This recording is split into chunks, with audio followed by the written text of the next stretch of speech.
இன்னைக்கு முதலமைச்சர் ஜெர்மனி போக வேண்டிய அவசியம் என்ன, லண்டன் போக வேண்டிய அவசியம் என்ன? சரி, ஒருவேளை ரிட்டையர்மெண்ட் ஹாலிடேவா எடுத்துக்கிட்டா எனக்கு சந்தோஷம். ஏதோ ஒரு கார் கம்பெனி, ஒரு டயர் கம்பெனி, ஒரு நட்டு கம்பெனி, ஒரு போல்ட் கம்பெனிக்கு வெளியே ஒரு எலுமிச்சம்பழத்தை புழிஞ்சுட்டு இந்த விவேக் சொல்லுவார் இல்லைங்க, 700 ஸ்பேர் பார்ட்ஸ்ல ஓடாத ஒரு லாரி எலுமிச்சம்பழத்துல ஓடுதுன்னு. அந்த மாதிரி ஒரு நட்டு கம்பெனி, போல்ட் கம்பெனிக்கு போயிட்டு அதை மட்டும் போட்டோ எடுத்து பத்திரிகை நண்பர்கள்ட்ட ஏமாத்த பாக்குறாங்க. இங்க இவங்க வந்துட்டாங்க, அவங்க வந்துட்டாங்க.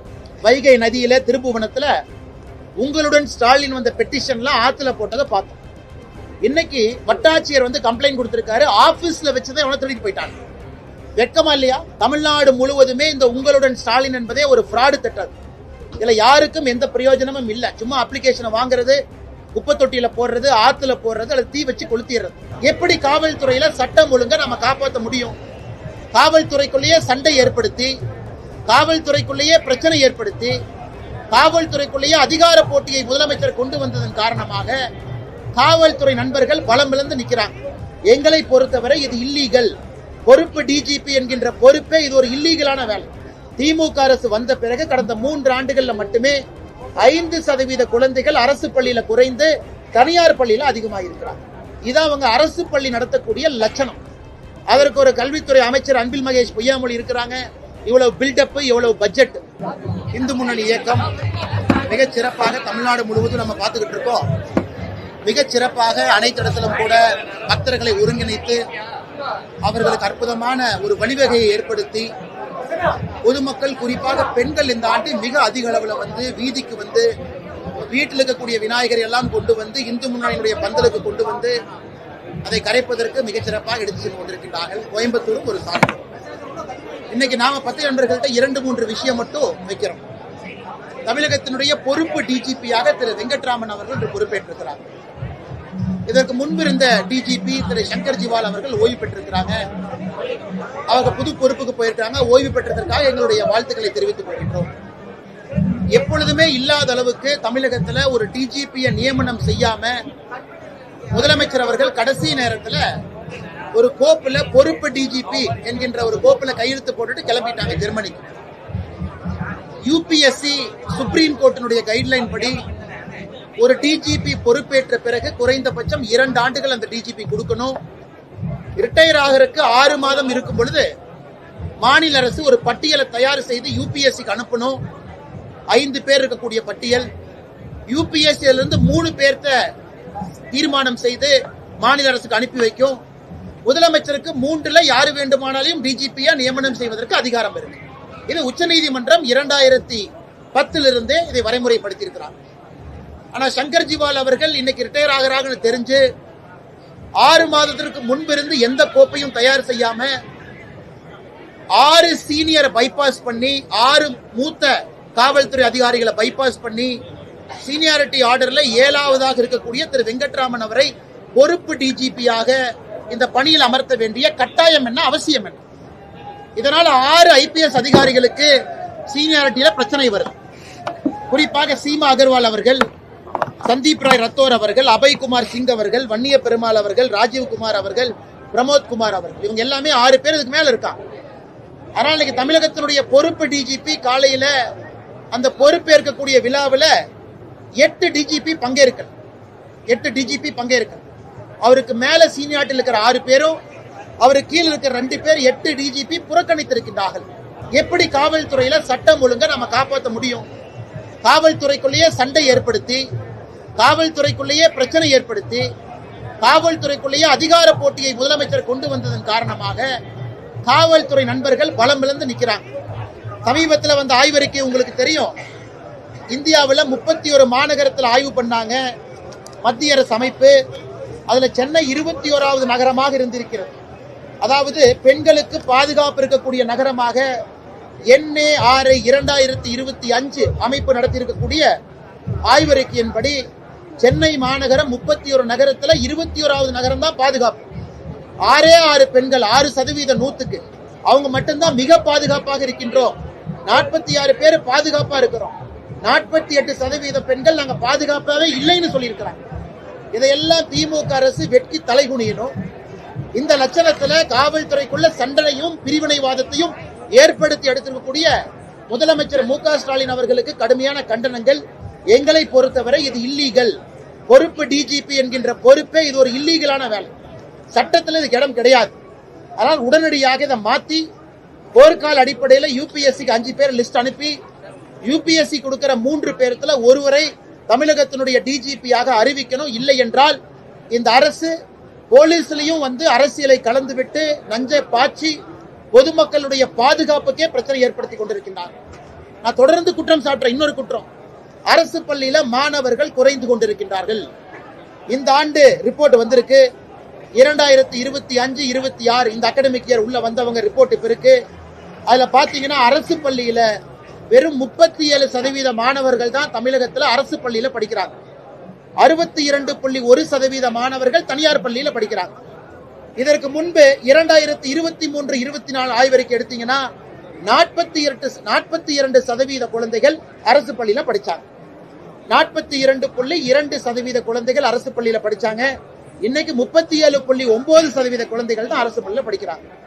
திமுக அரசு வந்த பிறகு கடந்த 3 ஆண்டுகள்ல மட்டுமே 5% குழந்தைகள் அரசு பள்ளியில குறைந்து தனியார் பள்ளியில அதிகமாக இருக்கிறாங்க. இதான் அவங்க அரசு பள்ளி நடத்தக்கூடிய லட்சணம். அதற்கு ஒரு கல்வித்துறை அமைச்சர் அன்பில் மகேஷ் பொய்யாமொழி இருக்கிறாங்க. இவ்வளவு பில்டப், இவ்வளவு பட்ஜெட். அரசு பள்ளியை உங்களால காப்பாற்ற முடியல, அரசு பள்ளியில தரத்தை கொடுக்க முடியவில்லை என்றால் எதற்காக சமக்கல்வி, சமூக நீதி கல்வின்னு எதற்காக வாய்களிய பேசுறீங்க? இதற்கும் அரசு பொறுப்பேற்று பதில் சொல்லணும். வேறு வேறு மாநிலங்கள்ல அரசு பள்ளி மாணவர்கள் அதிகரிக்கிறாங்க. உதாரணம் உத்தரப்பிரதேசம். ஆனா தமிழகத்தில் அரசு பள்ளி மாணவர்கள் குறைவதற்கான காரணம் என்ன? எதற்காக அதிக பணம் கொடுத்து கட்டணம் கொடுத்து தனியார் பள்ளிக்கு அவங்க போகணும்?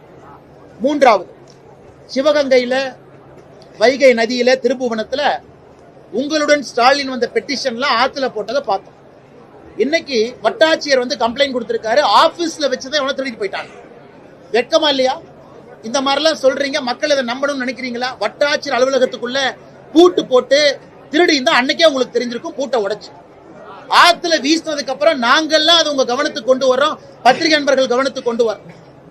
ஆத்துல போட்டு 3 நாள் கழிச்சு வட்டாட்சியர் போலீஸ் ஸ்டேஷன் போய் யாரோ வட்டாட்சியர் அலுவலகத்தில் அப்ளிகேஷனை திருடிட்டு போயிட்டான், ஆத்துல தூக்கி போட்டான்னு கம்ப்ளைண்ட் கொடுக்குறாங்க. தமிழ்நாடு முழுவதுமே இந்த உங்களுடன் ஸ்டாலின் என்பதே ஒரு ஃப்ராடு திட்டம். இதுல யாருக்கும் எந்த பிரயோஜனமும் இல்லை. சும்மா அப்ளிகேஷனை வாங்குறது, குப்பை தொட்டியில போடுறது, ஆத்துல போடுறது, அல்லது தீ வச்சு கொளுத்திடுறது. அப்படி இருக்கும் பொழுது எதற்காக இந்த பில்டப் டிராமா? அதனால் முதலமைச்சர் நேரடியா பதில் சொல்லணும். எங்களுக்கு வட்டாட்சியர் பதில், இந்த பதில் வேண்டாம். உங்களுடன் ஸ்டாலின் என்கின்ற நிகழ்வை நடத்திவிட்டு எதற்காக பொதுமக்களை ஏமாற்றிக் கொண்டிருக்கின்றீர்கள் என்பதும் எங்களுடைய கேள்வியா இருக்கு. அண்ணா, டிஜிபி இன்சார்ஜ் இல்லைன்னு நான் சொல்ல வரலீங்கண்ணா. டிஜிபி இன்சார்ஜ் எப்பவுமே எலெக்ஷனுக்கு முன்னாடி போடுவாங்க, ஒரு அரசு வெளியே போகும்போது போடுவாங்க, புதிதா அரசு வந்ததுக்கு அப்புறம் அதை வரைமுறைப்படுத்துவாங்க. ஆனா எங்கேயுமே 6 பேர்த்த சூப்பர் சீட் பண்ணி பார்த்ததை நான் பார்த்தது இல்லைங்க.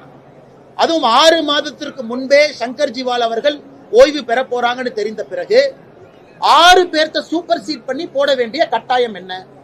அதனுடைய வெளிப்பாடு இன்னைக்கு பொறுப்பு டிஜிபி, நல்லவரா கெட்டவரா நான் சொல்ல விரும்பலீங்கன்னா, பொறுப்பு டிஜிபி அவருடைய பதவியேற்பு விழால 8 மூத்த ஐபிஎஸ் அதிகாரிகள் பங்கேற்கல. அப்ப ஐபிஎஸ் அதிகாரிகளுக்குள்ளேயே கோஷ்டி பூசல் சண்டை வந்தா பொதுமக்களுடைய உயிருக்கு உத்தரவாதம் யாரு? அதனால் பொறுப்பு டிஜிபி நடைமுறை எதுக்குன்னா, எலெக்ஷனுக்கு 8 மாசம் இருக்கு. இன்னைக்கு அவங்க 6 மாசம் முன்னாடி ஃபைல் அனுப்பிச்சிருக்கணும். இவங்களா முடிவு பண்ணிட்டாங்க முதல் 3 டிஜிபிக்கள் திமுக எதிரானவங்க, ஏன்னா நம்ம ஆளுகளை அரெஸ்ட் பண்ணிருக்காங்க, இவங்க ஆகாது இவங்க ஆகாதுன்னு எல்லாத்தையும் கழிச்சு கடைசியா 7ஆவதா இருக்கிற தூக்கி போட்டிருக்காங்க. இதை வன்மையாக கண்டிக்கின்றோம். முதலமைச்சர் பதில் சொல்லணும். சரி, சங்கர் ஜிவால் அவங்க ரிட்டையர் ஆயிட்டாங்க.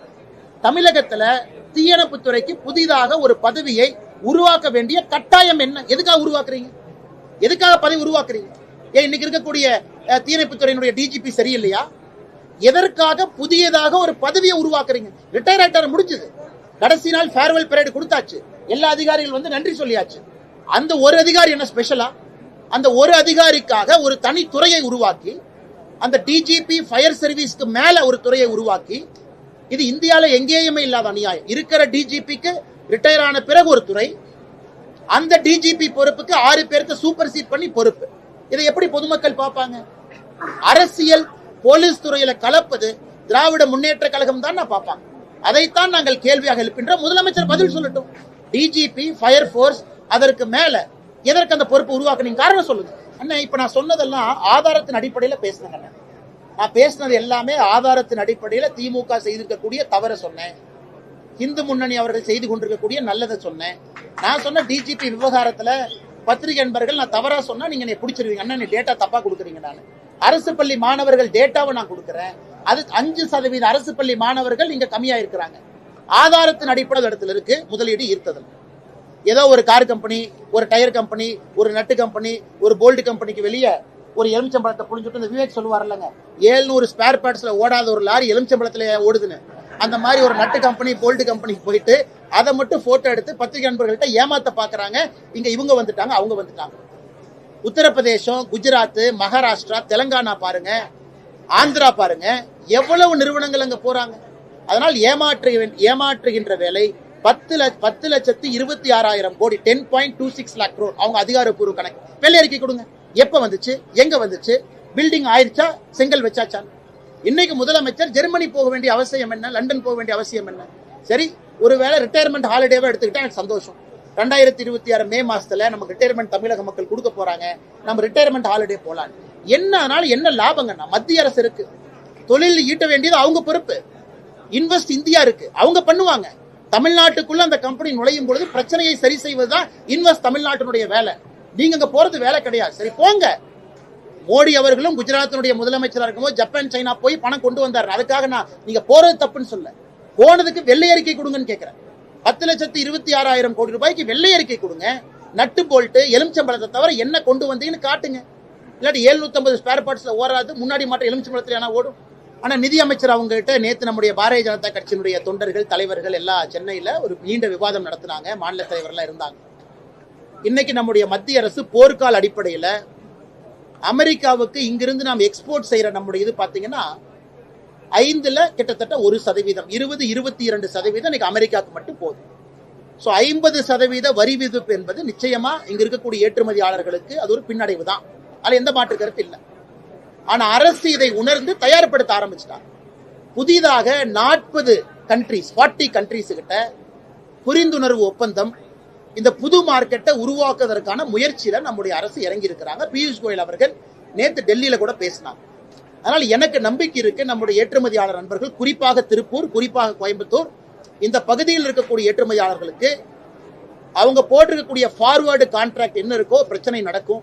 அதனால நீங்க இந்த நேரத்தில் அன்பான வேண்டுகோள், தைரியமா இருங்க, கொஞ்சம் பொறுமையா இருங்க.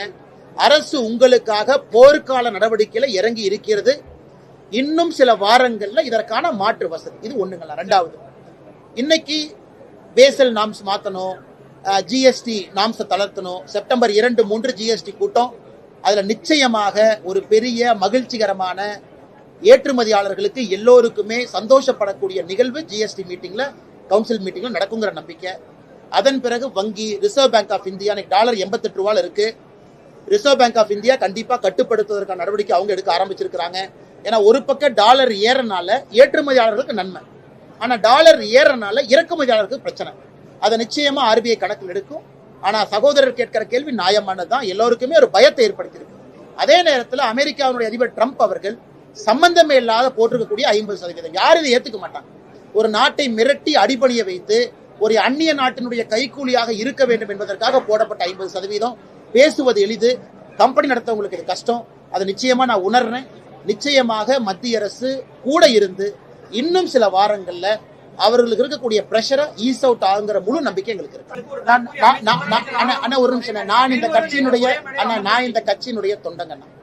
அதை ஃபர்ஸ்ட் புரிஞ்சுக்கணும். தலைவர் அப்புறம் ஒரு தொண்டனாக இருக்கும் பொழுது ஒரு கட்சி முடிவெடுத்திருக்கிறாங்க, தலைவர்கள் முடிவெடுத்திருக்கிறாங்க, அதை செயல்படுத்த வேண்டிய கட்டாயம் எனக்கு இருக்கு. அதனாலதான் கடமை என்கின்ற வார்த்தையை பயன். என் கடமை, கட்சி சொல்லிட்டாங்க, மோடி ஐயா சொல்லிட்டாங்க, என்னுடைய கடமை. இதுல தொண்டர்கள் நமக்குள்ள கருத்து வேறுபாடுகள் இருந்தா ஒரு கட்சி கட்டுக்கோப்பா இருக்காதுங்கண்ணா. அதனால அந்த பிரச்சனை முடிஞ்சது.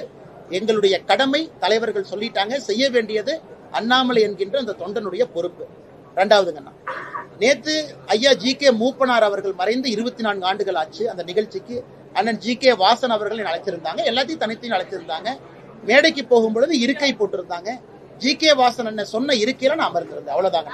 அதனால அரசியல் எதுவும் கிடையாது. எல்லாத்துக்கு மேலே எனக்கு அன்பு இருக்குங்கன்னா, பண்பு இருக்கு, பாசம் இருக்கு.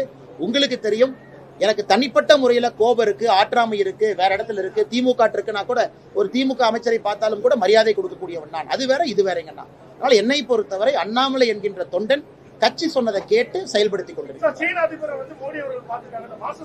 மிகுந்த மகிழ்ச்சிங்கண்ணா. 7 ஆண்டுகள் ஆன பிறகு பாரத பிரதமர் நரேந்திர மோடி அவர்கள் இன்னைக்கு சீனாவில் அதிபரை சந்திச்சிருக்கிறாங்க. அதில் சீனாவுடைய அதிபர் பேசினது ரொம்ப முக்கியத்துவம். நண்பர்கள், நீங்க டிவியில போட்டீங்க. ஆசிய கலாச்சாரத்துல 2 முக்கியமான நாடுகள் நண்பர்களாக இருக்க வேண்டிய கட்டாயம் நமக்கு இருக்குங்கிறார். அப்ப சீனாவுடைய அதிபர் உணர்ந்திருக்கிறாரு, இந்தியாவும் சீனாவும் சண்டை போடக்கூடாது, சீனா தேவையில்லாத பிரச்சனை பண்ணக்கூடாதுன்னு உணர்ந்திருக்கிறாரு. வருகின்ற இந்த நூற்றாண்டு என்பது ஆசிய கண்டங்களுடைய நூற்றாண்டு. It is century of Asia.